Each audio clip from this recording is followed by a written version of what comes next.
మొట్టమొదటిసారిగా సినిమాటోగ్రాఫర్ స్థాయి నుంచి డైరెక్టర్ స్థానంలో వెళ్ళి కూర్చున్నప్పుడు ఫస్ట్ టేక్ ఒక డైరెక్టర్గా మీకు ఏమనిపించింది?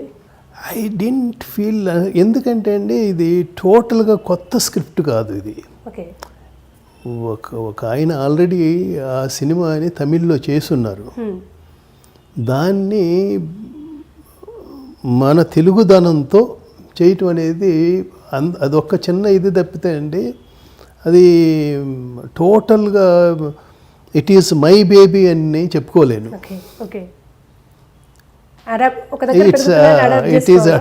ఎగ్జాక్ట్లీ.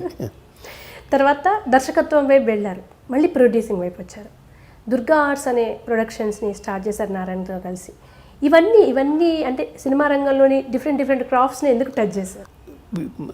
ఓన్లీ సినిమా మీద ఉన్న ఒక ప్యాషన్తోనండి. నరనరాల సినిమా అనేది ఆ రోజుల్లో నాలో కూడా అంత ఇది ఉండేది.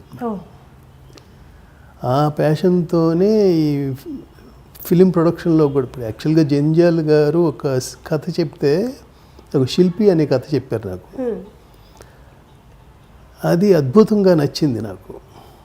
నచ్చి ఆ సినిమాని నేను ప్రొడ్యూస్ చేస్తానని చెప్పా.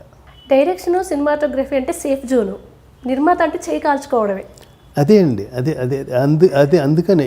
కానీ అట్లాంటిది మళ్ళీ జీవితంలో మనకి ఈ ఆపర్చునిటీ రాదేమో అని నేను చేస్తాను అని ముందుకు వచ్చాను. అది ఆల్మోస్ట్ 90% సెట్స్ మీదకి వెళ్ళే టైంలోకి ఆయనకి భయం వేసింది. ఇప్పుడు మీరు ఎలాగన్నారో చేయి కాల్చుకుంటానేమో, ఒక స్నేహితుడికి ఇచ్చేస్తానేమోనని ఆయన భయపడి మళ్ళీ వద్దంటే డబ్బులు అంటే సినిమా, ఒక కమర్షియల్ సినిమా, బాలకృష్ణ గారి ఫాదరు చేసిన సినిమా, అట్లాంటి సినిమాని ముందు కమర్షియల్గా 4 డబ్బులు మీరు సంపాదించుకున్న తర్వాత ఈ సినిమా చేద్దాం అన్నారు. ఆ సినిమా చేయటం జరిగింది. ఇది పక్కన పెట్టి అది ఊహించినంత ఇదిగా ఆడకపోవటంతో అది స్లోగా మరుగున పడిపోయింది. నాకు ఇప్పటికీ ఆ స్క్రిప్ట్ గుర్తుండి. ఆయన లేరు అన్న, లేకపోతే ఆయన ఉండుంటే తప్పకుండా నేను ఏదో ఒక రోజున ఆయనతో ప్రొడ్యూస్ నేను చేసి ఉండేవాడిని. అంటే ఇప్పుడు ఆ ప్రయత్నం లేదు. ఇంకా శిల్పి అంటే అది ఆయన దీని నుంచి వచ్చింది కాబట్టి I don't want to touch that. కానీ మీకు ఆ లోటు ఇంకా ఉంది. ఎప్పుడు అది గుర్తుంటుంది, అది ఎందుకు చేయలేకపోయాను అని. దుర్గా ఆర్ట్స్ని స్థాపించాలని ఎప్పుడు అనుకున్నారు? అదే ఎప్పుడు ఏది అనుకోండి, అది ఆ టైంకి అది జరగాలని జరిగిందండి, అంతే అంతే. అది కూడా నేను బాబాయ్ అబ్బాయి అనే సినిమా బాలకృష్ణ గారితో తీసిన తర్వాత ఆఫ్టర్ లాంగ్ గ్యాప్ నేను బాగా బిజీ కెమెరామ్యాన్గా ఉన్న టైంలో కేఎల్ నారాయణ గారు ఇట్లాగా కలిసి చేద్దాము అని అనటం, శ్రీదేవి గారు నా కోసం డేట్లు ఇవ్వటం, అట్లాగా వెంకటేష్ గారి డేట్లు, అప్పుడు రామానాయుడు గారి సినిమాలు కంటిన్యూస్గా నేనే చేస్తూ ఉండేవాడిని.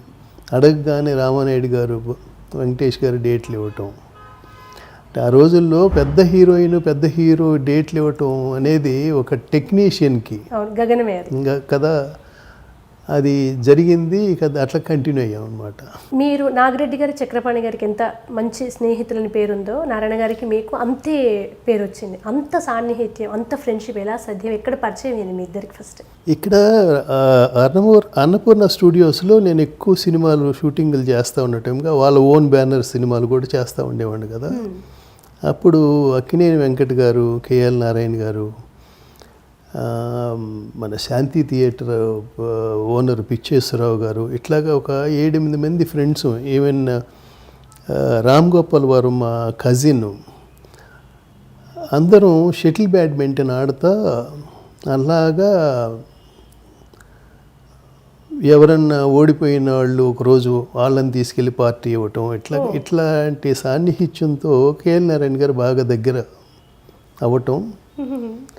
సో అట్లాగే కలిసి చేద్దామని ప్రపోజల్ ఆయన ద్వారా రావటం, అది క్షణక్షణం ద్వారా అయింది. అక్కడి నుంచి ఇద్దరం కంటిన్యూ అయ్యాం అనమాట. లియో ఎంటర్టైన్మెంట్ ఈ ఛానల్ని ప్లీజ్ సబ్స్క్రైబ్ చేయండి, షేర్ చేయండి, లైక్ చేయండి. Please subscribe to Leo Entertainment. Please subscribe to Leo Entertainment YouTube channel. Subscribe Leo Entertainment channel. Leo Entertainment. Please subscribe this channel. Hi, నేను ఆనంద్ రంగానే. ప్లీజ్ సబ్స్క్రైబ్ టు లియో ఎంటర్టైన్మెంట్. ఇలాంటి ఇంట్రెస్టింగ్ వీడియోస్ కోసం తప్పకుండా మా ఛానల్ని సబ్స్క్రైబ్ చేయండి.